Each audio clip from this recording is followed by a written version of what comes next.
Hey everyone, Adrienne here, back with another Teaching Tuesday, and this week again, we're out on the golf course, and on hole number 12, we're going to be practicing downhill lies. So these are pretty tricky. Sometimes, especially from that shot over the water over there, you actually may find yourself that you've hit it long or you bailed out this way, which is totally fine, but now we need to really address this shot and get it somewhere on the green. Anywhere on the green here is a good shot, okay, because this is a pretty tough shot. So essentially what you want to do is grab a wedge of any kind, whatever one you're really comfortable with, and really choke up on the club, okay, because we want as much control as possible with this kind of shot.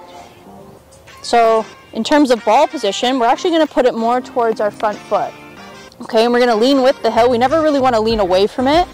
Because we're on such a steep angle, naturally the club is going to hit the ground first. So the more you lean this way, the faster it's going to dig in, or it's going to bottom out too soon.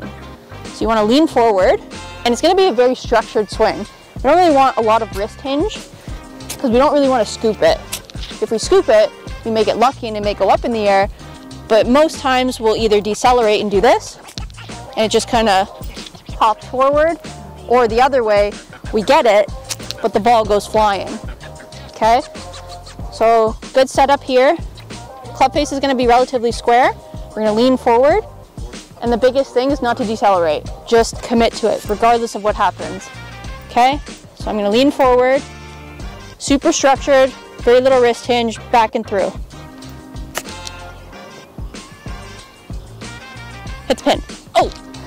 Almost. Okay? So hopefully you can actually use this when you're practicing. I highly recommend trying shots where the ball isn't sitting up perfectly, or it's, not fully upright. Try ones where you're leaning this way, where it's downhill.